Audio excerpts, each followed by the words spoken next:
America's founders are calling. It's your opportunity to respond. This is the Liberty Brief Podcast with your host, Robert Melso, featuring Dr. Thomas Giordano.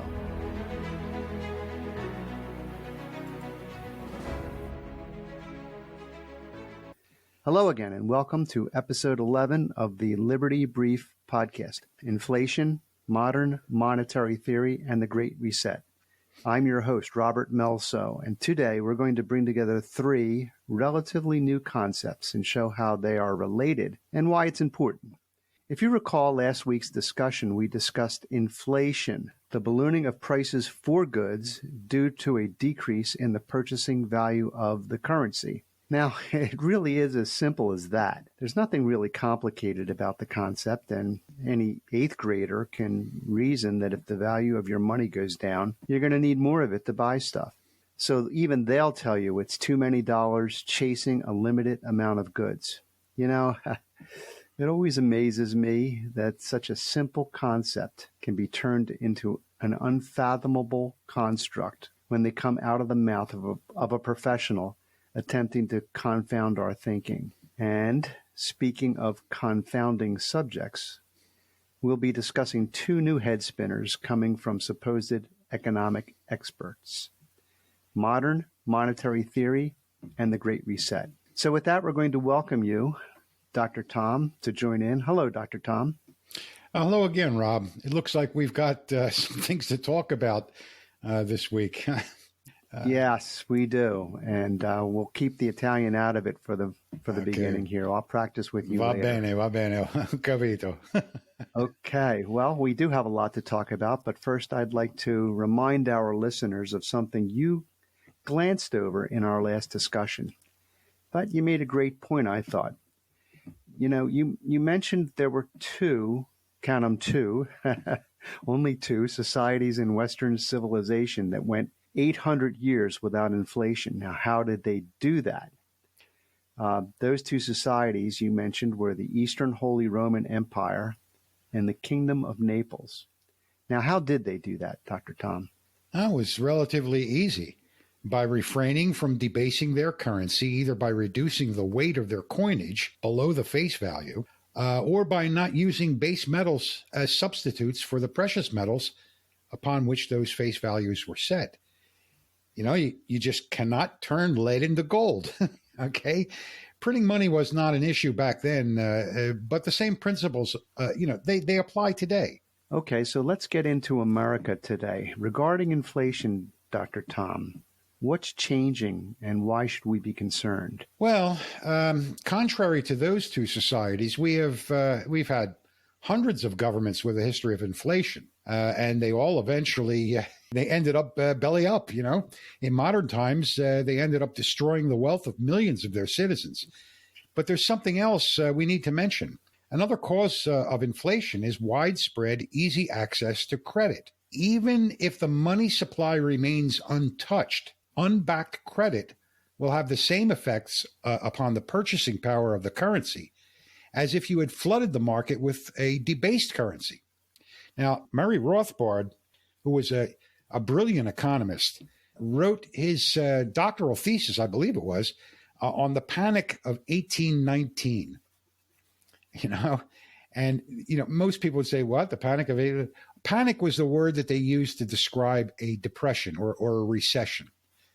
Now, what he showed was even in the absence of a central bank, where we didn't have a central bank in 1819, even in the absence of a central bank, widespread easy access to credit caused a recession, basically because you were decreasing the value of the money supply that was there by increasing credit. So people were using that same base currency, but there was credit associated with it. There wasn't any printed money or anything else. As a matter of fact, what Murray Rothbard indicated was that before every bust, they had these booms and busts, and they called the busts the panics. Before von Hayek got his Nobel Prize for the explanation of the Austrian business cycle, Murray Rothbard had demonstrated that they were always preceded with an easy credit at very low interest rates, even in the absence of a central bank. You know, this is starting to remind me of the subprime mortgage debacle. Oh, yeah, it's exactly the same thing. Exactly the same thing. One of the major lessons we must never forget is that free market capitalism is not a political system, but an economic system. Whether people want to believe it or not, capitalism exists under every political system, and it can even exist even if there's no government filled with people who think they know better. Now, Dr. Tom, you're going to have to defend that. How does capitalism exist in a socialist or communist country? Well, you have to define what capitalism is, number one. Many people think they know what it is, but they really don't. Capitalism is based upon the word capital. Actually, it was a derogatory term that Karl Marx came up with. But capital, first of all, is not money. You know, people often confuse money for capital. Capital is commodities or assets that money can purchase to increase the productivity and the efficiency of any operation. Capitalism is basically the tools that you use to run a machine shop. It's the machines that you use to make rugs or those kinds of things. It's investment in those machines that will increase the productivity, the tools, that kind of thing. It's the purchase of a new building to expand. That new building is capital. So when people say capital investment, they're not talking about money. They're talking about investment in an asset or in a commodity that will improve their productivity or their efficiency. So, you know, when you talk about that, capitalism is basically defined as the investment and the control of the means of production. So even in a communist country, there's capitalism. Even, every socialist country has capitalism. The only difference is whose money is being invested, who is investing the money, and who gets the profits. That's the only question. And, unfortunately, capitalism has no organized public relations department. It can't speak for itself. It can only demonstrate its positive effects and outcomes to be observed, acknowledged, and repeated. The laws of economics, it turns out, are as immutable as the laws of nature.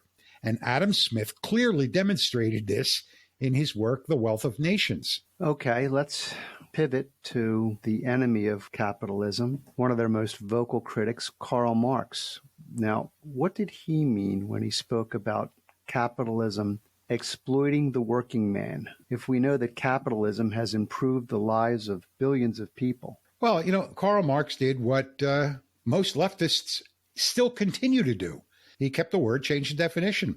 He applied a definition to the word exploitation that many people wouldn't, they wouldn't understand. And not only that, they wouldn't even acknowledge. To Karl Marx, exploitation is any amount of money earned by a company above and beyond what you're paying your worker to produce that product or that service. It's really that simple. It's profits.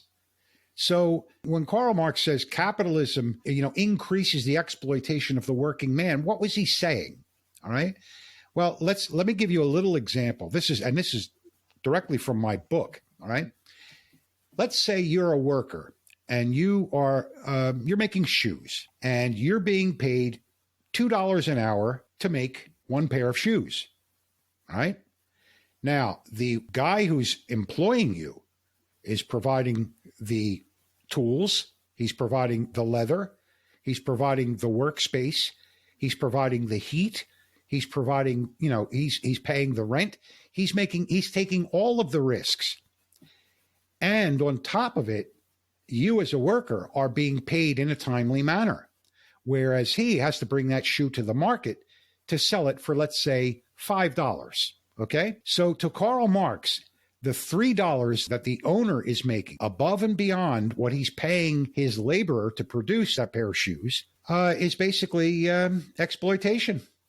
That's basically it. Now, let's say that the owner of the company says, hey, wait a minute, I just saw a machine that can produce for me 5 pairs of shoes in 1 hour rather than 1 pair of shoes produced by the worker.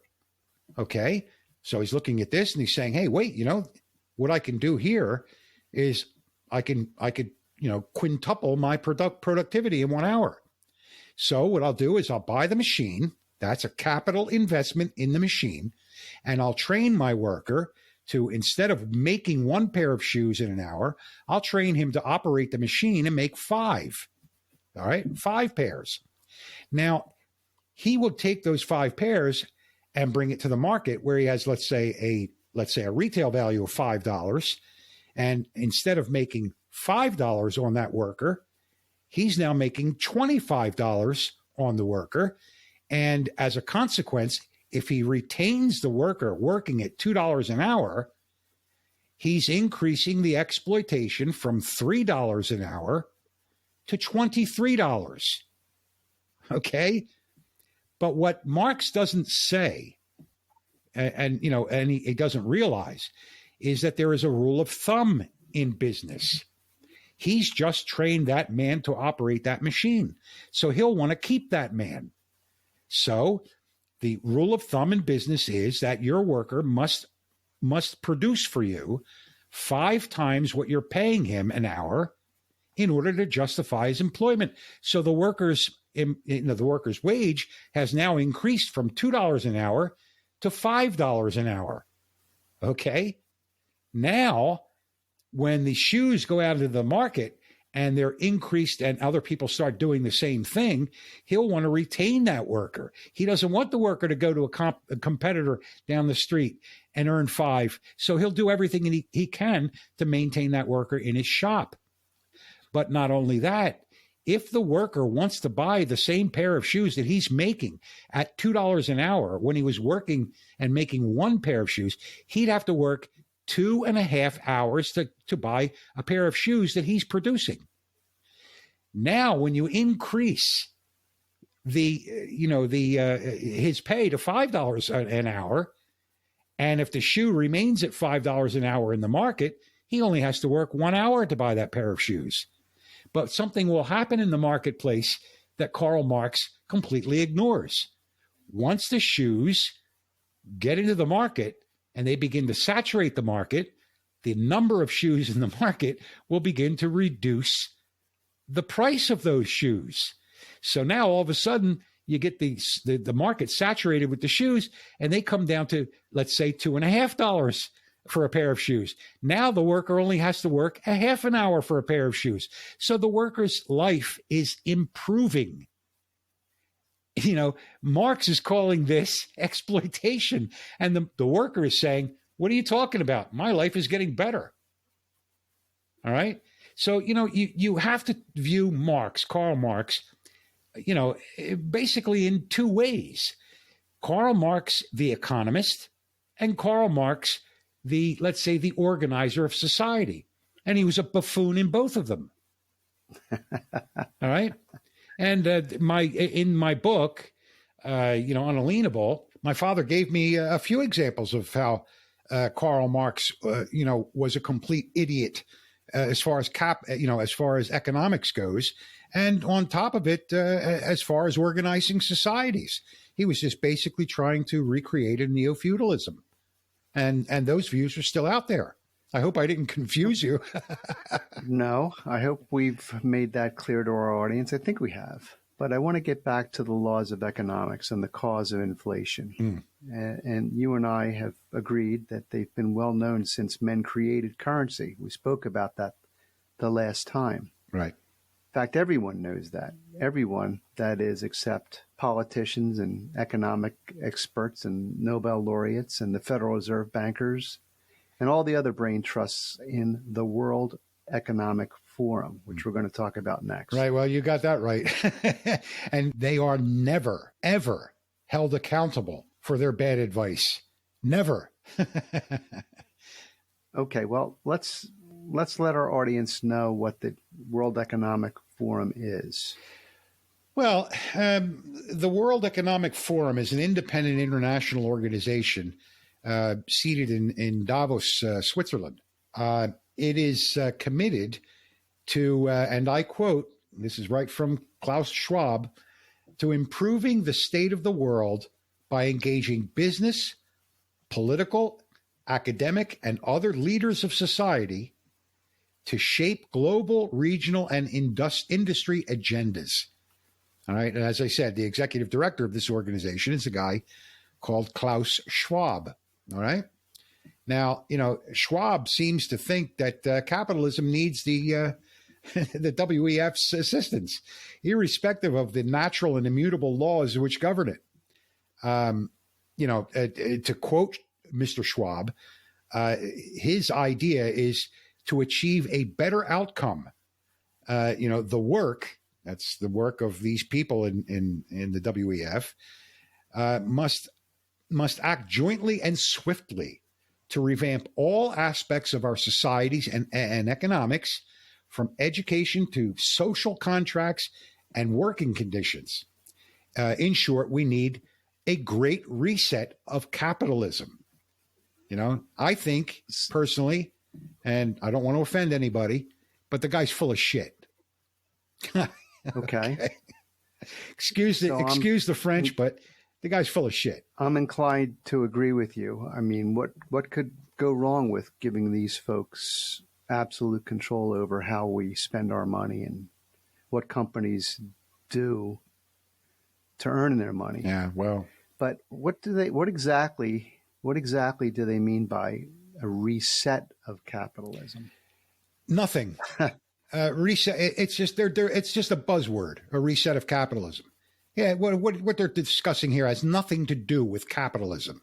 It's got nothing to do with the investment in the means and in the means of production to increase the efficiency and output of companies. Just the opposite. Okay. What it really means is that they are suggesting new goals for corporations. Companies cannot simply focus on their consumers anymore. No, they need to think bigger than their consumers. They need to focus on environmental and social governance. This is something the elites in Davos dreamed up around 2010, and were patiently waiting for it to take hold. The operational method was to continue to push for the Green New Deal legislations and social justice initiatives. So now along comes ESG, environmental, social, and governance. It's a scale, okay? Now, here's the thing. What we're looking at here has nothing to do with capitalism. It's got everything to do with reprioritizing the mission statements of corporations, especially large corporations. All right? So ESG comes along. Okay. Okay. Well, let's for our audience, let's go into a more detailed discussion on ESG. Well, ESG, as I said, is it stands for environmental, social, and governance. Okay. The corporations now have to kowtow to not their stockholders, not to their their clientele. They are now being charged with doing things beyond their mission statements. All right. They need to be aligned with the demands of our brain trusts, at the WEF in Davos. These folks think they know what is good for all of us and the world. They really want to try to transition these corporations away from those little complaining business customers and business partners. Companies need now to be aligned with a more complex moral prioritization by the WEF. They've got to follow newer, more just rewards of increasing equity and sustainability. Never mind that those metrics are always changing and they're never clear. Never mind that they're impossible to obtain. Nevertheless, ESG has recently become an increasingly necessary component of the business strategy. All right. Putting myself into the shoes of large corporations, I would never want to have to comply with anybody over my ESG standards. I mean, why would I want to do that? You wouldn't want to do it. All business is based upon a mission statement. Okay. Let's take Coca-Cola, for example. Okay. The mission of Coca-Cola is to produce and distribute a soft drink that they call Coca-Cola. That's it. The money that they make, the way they do it, and everything else is a metric of their success. But their mission is to produce Coca-Cola and distribute it so that the world can drink Coca-Cola. It's really that simple. By forcing Coca-Cola, for example, to change their mission statement to fulfill some strategy that has nothing to do with the production of a soft drink or the distribution of a soft drink is completely insane. Well, how do they force them? How do they force them to do Oh, well, hey, listen, they have a scale now. They have this scale. They're selling credits. This ESG scale is a credit scale where if they pick up these ESG credits by satisfying, social initiatives, green initiatives, and all this other crap, they can have easy access to lending institutions, government subsidies, and things like that. They can even get tax write-offs. They talk about their carbon footprint. Okay. Oh, look, I paid all these credits for the carbon footprint, so now I could trade them on the open market. There's a whole trade system of things to satisfy the carbon footprint.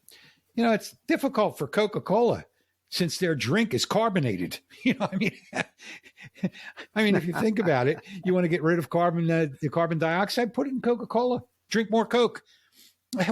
What can I tell you? So it turns out when you aren't entirely focused on your customers, bad things happen to sales and income. However, customer service, once the hallmark of any good company, is no longer front and center. Governments are more interested in your green and social initiatives. If a business has a government component to its sales, and that component makes up a good percentage of their income, that business is going to look after its ESG scoring to be sure their government business is not at risk. The bottom line, you, the consumer, are now in competition for business attention, and it's your government that is your competitor. Okay, that's a little scary. Sure it is. You mentioned two reasons. What's the second reason? Well, that ties back to the inflation conversation we were having. You see, the rules of economics are well known. Whenever some genius in government wanted to go on a spending spree, there was always a little nagging voice in the back of the room or in the back of his head asking this damn pesky question. How are we going to pay for it? Well, now you don't have to worry about that because there's this new device called the modern monetary theory. Now, this phrase was coined in 2008, so it predates Davos, the WEF, by 2 years. This so-called theory came out of the University of Newcastle in Australia. Two economists created the term to describe monetary systems in which national governments have a monopoly on issuing fiat currency.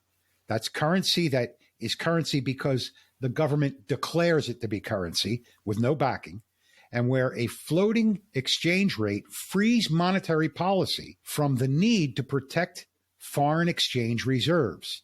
For the United States, the theory basically holds that we no longer need to worry about debt and inflated currency. We can print all we need to pay for these expensive utopian programs like ESG, and we could reward those companies, banks, states, and governments that toe the line. Well, how can that be, given the history of places like Germany after World War I, or Cuba, or Chile during the Allende years, or perhaps Venezuela, Zimbabwe? The list goes on. If printing unbacked money works, why did they all collapse? Because it doesn't work. But that doesn't seem to figure in this new theory. According to MMT, the U.S. can print whatever it needs because it is the world's reserve currency, as long as it lasts, right? The U.S. can issue its currency at will.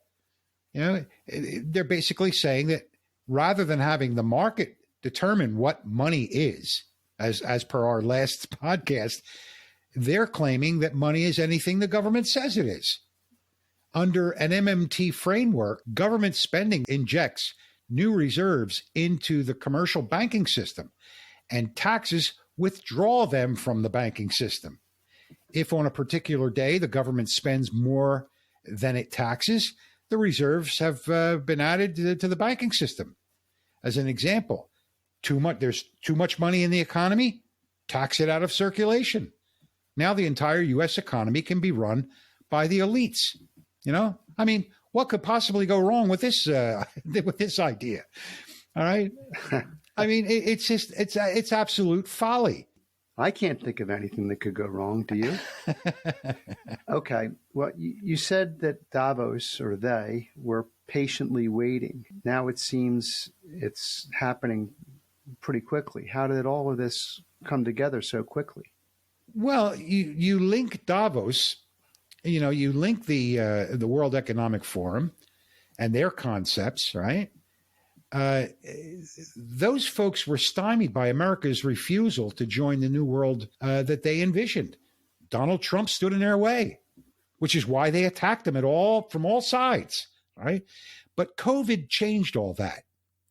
They've now seen how willing the American consumer was to give up their autonomy for a dire cause, namely COVID-19. We were willing to shut down the entire economy, our schools, and then put severe restrictions on them for extended time frames. That was music to the ears of the elites in Davos. It was exactly what they were looking for. All we need now is another dire need. But we have climate change. And that is another ugly thing that's raising its ugly head as the new dire need. It's, look at what they just did with this Inflation Reduction Act. It's all Green New Steel. That's all it is. It's redistribution of monies to favor these kinds of industries. Now it seems ESG is quickly being adopted in Europe and in many industries in the U.S. The Democrats are on board with it. Our central bank is printing trillions of dollars with no hope of ever repaying them. And large corporations, especially banks and investment corporations here in the U.S., will be, they would be stupid not to line up for some of the dollars by adhering to the ESG guidelines. They'll adopt policies they'll hope will show their willingness to commit to ESG, and they'll be repaid with contracts and funding made possible by MMT. All right. Now let's take a look at this, how this works. Look, the people that are behind all of this, they know they can't get their agendas pushed through local governments. The people will not accept this stuff. So what do? They bypass their governments. They bypass their constitutions. They bypass the will of the people and everything like that, and simply go do an end run. They'll go to the banks and say, look, you have to abide by these policies, and we'll favor you with contracts and bailouts and all that kind of stuff. But you cannot give money or lend money to, let's say, the guy who's in Pennsylvania who wants to pump oil. You can't lend money to an organization that says anything against our operations. You can't lend money to conservatives.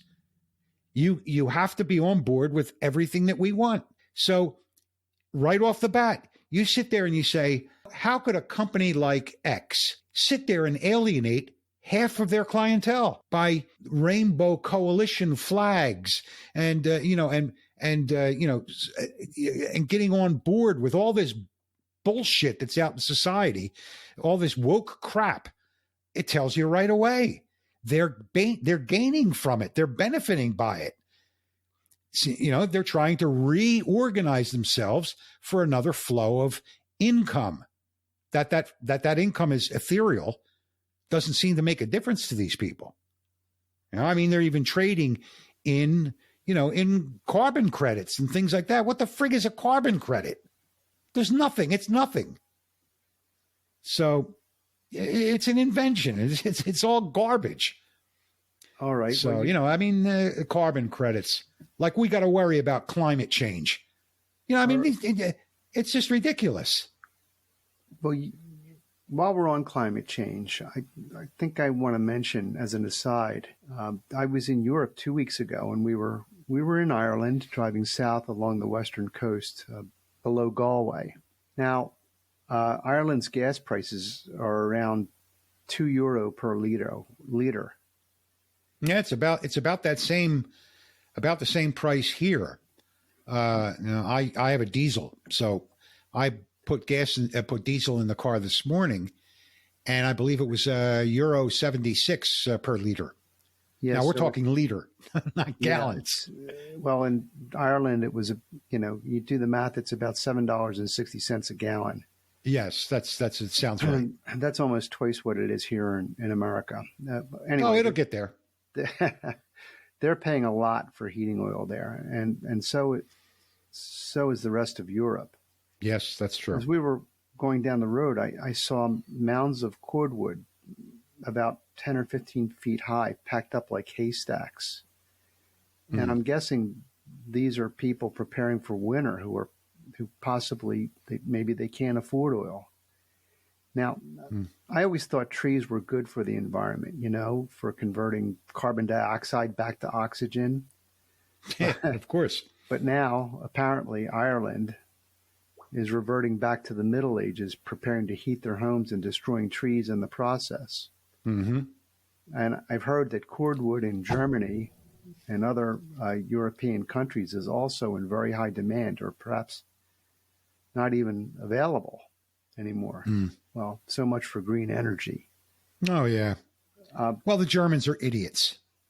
I'm not talking about the German people. I'm talking about the people in the German government. I remember 3 years ago, the speech that Donald Trump gave before the UN, where he told them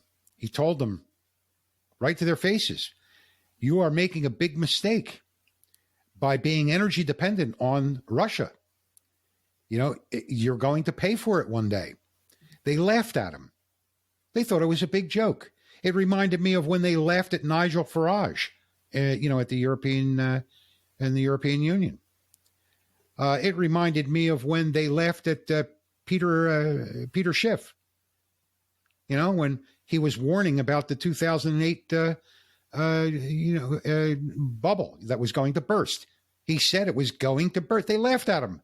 Oh, a panel of 4 experts. He doesn't know what he's talking about. Within days, there was the real estate bubble burst, collapsed, and it forced us into I don't know how many years. I think we finally started to recover from it somewhere around 2016. All right, the experts. I'll never forget the looks on these Germans' faces. This German delegation to the UN laughing at Donald Trump. Well, who's laughing now? You friggin' idiots. Who's laughing now? Yesterday, as I speak, Putin cut off 40% of their gas to Western Europe. Yeah, so laugh in the cold. That's all I got to tell you. Laugh in the cold. Isn't it? Am I right? Excuse me? My calendar. Okay. What's that? Winter's coming too. Am I right about that? Yes, you are. I am lucky. I live in southern Italy. I live on the heel of the boot of southern Italy. I live in the southernmost province in southern Italy. I live in what the Romans used to call Finibusterre. It's nice and warm here. We have maybe two weeks of cold in our winter, and then it passes. You can probably huddle over a pot of pasta and be fine. Oh yeah, stand over a big giant bowl of cantaluna. Okay. We're laughing, fine. But it really is a serious matter. No, not that's why civilization grew here. That's why it came out of here. All right. So what can I tell you? These people are buffoons. They think they know everything, and they're technocrats. Who the hell elected them? Who elected them? And on top of it, von der Leyen, the president of the EU, she said when Trump was talking about this back in 3 years ago, I just can't understand what he's talking about. You really can't understand it. If you have one source of your energy and they decide to turn it off, you're going to freeze. You dip. I mean, Well, these people are. It's unbelievable. We have to cut these people a break. Most of them have never run so much as a popsicle stand, so they really none of them know have. about this. None of them have. But they're very highly educated, and sure, they're buffoons. Highly educated. Now, let's get back to. Let's try and wrap this up a little bit. We have to end on a more positive note, I think. What does all this mean to us now, and what can we do about it? We, our listeners, the American people, those that are concerned. Well, I guess the first thing that I would do if I were in the United States, I would make it quite clear. They've given us the metric. Any woke corporation, that sits there and openly, let's say, espouses things that are disgusting to you for whatever reason. All right. Any woke corporation, don't get yourself involved with them. Don't buy their products. Ignore them. All right. Buy locally. In other words, buy products that are produced as close to you as possible. Okay. Well, they all have some components that are made elsewhere, but you can expect it. But I'm talking about primary necessities of life, like food. You go to South Jersey, go to Salem County, New Jersey. There's plenty of farmers that'll sell you stuff right off of their farm. Go there and buy that. We used to do that. As a matter of fact, they had my wife, who's from Italy. When we were in the United States, we were living in the United States. We were down in Salem County in a place called Elmer, New Jersey. And on Garden Road in Elmer, New Jersey, the farmers had put up stands. They weren't even in the stands. They were so honest down there that they just had a ball jar. You took what you wanted and put the money that you wanted in the ball jar. Yeah, they didn't even have prices on it. They have a place like that in Cape May, New Jersey. Just put of course. your money in and take what you need. Right. Then, you have the Amish and you have these people do those kinds of things. But in any case, so number one, if the company is woke, do not do business with them, period. Walk away. Find some alternative. We have to remove ourselves from the control of these people. We have to create and support alternative economies, perhaps even go into direct barter, direct exchanges. I owned a Harley Davidson when I was a kid in the United States. I would go to swap meets in Delaware. I'm a ham radio operator. I would go to swap meets for ham radio gear. Do that. I'm sure somebody will have something that you want. You've got something that they want. Trade it. Start getting into more direct exchanges. Don't ever accept anything in the form of a federal government loan or any kind of money from them. Turn it down. Like I said, patronize smaller firms that are local. Stay away, if possible, from big centralized banks. Try credit unions and smaller regional banks. If you're a conservative, these centralized banks won't fund you anyway. They won't give you a loan anyway. Hey, listen, Biden just classified you people as semi-fascists. So why would a bank that's trying to pull a Marxist ideology lend money to a semi-fascist? It's really that simple. We've already seen what these people do. We saw what the IRS did under Obama. We see their modus operandi. They're sick people. And all they're interested in is creating another modern Marxist neo-feudalism. It's just that simple. Just don't buy into it. Understand what they're doing. Okay. Well, those are good suggestions. And if you want to read more about this, there's a book written by Glenn Beck called The Great Reset. He's got some more information in there for you if you're interested in this. Yes, that book is very, very well documented. It's very well footnoted, too. He cites all of his sources for what he's saying in that book. And don't forget that we still are pushing for Article 5 Convention of States. If you heard our last podcast, you'll right understand how important that is for us to wrest control from our government bureaucrats and perhaps modify the Constitution. Well, you see, that will be a problem because they're trying to do this extra governmentally. You see, it's like non-governmental organizations that are doing this.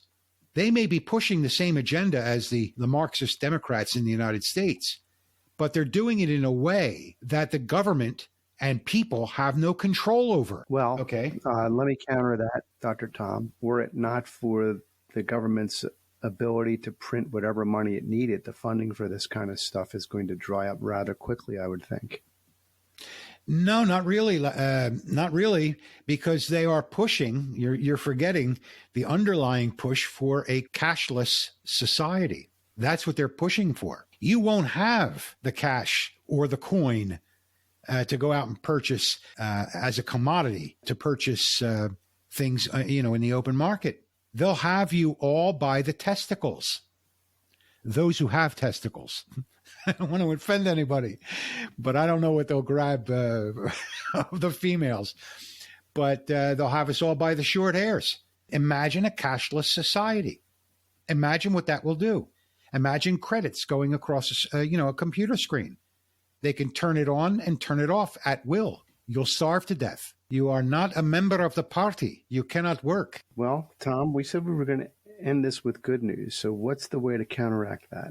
Like I said, one of the things that I noticed in the United States, which I think is a very positive thing, is the rise of patriot militias in every state. Use the same organizations to create barter systems. And the good thing is that if you're bartering, you can't be taxed. How's the government going to come in and get a quarter of a cob of corn from you? You see what I mean? Got it. Okay. Money and circulation is a lot easier for the government to tax. All right. Well, this has been very enlightening, and I have to confess, perhaps even a little scary. But oh, I hope it is scary. I hope it is scary. I hope people will do the research. I hope people begin to understand that, they're going to be hearing a lot more about ESG if they haven't already. Right, exactly. And they're going to be understanding a lot more about MMT, right, modern monetary theory, if they haven't already. It's interesting because, first of all, they're trying to eliminate money by creating a fiat bullshit currency. And there's nothing modern about it. We all saw what happened with the Weimar Republic in Germany after this First World War.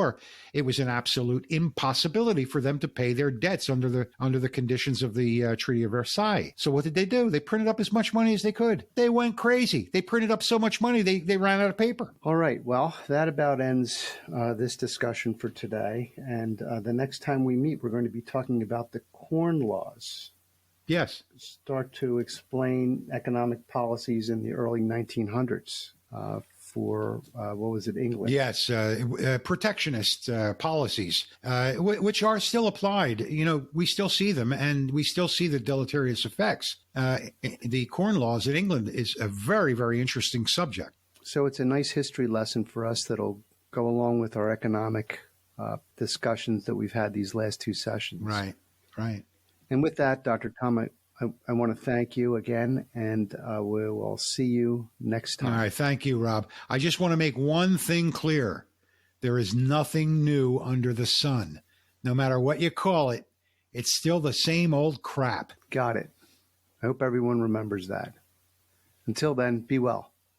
You've been listening to The Liberty Brief, based on the book Unalienable, What It Really Means and Why It Matters by Dr. Thomas Giordano. If you want to help spread the word, please subscribe, like, and share using the links below. You can also check out Dr. Giordano's book on Amazon using the links as well.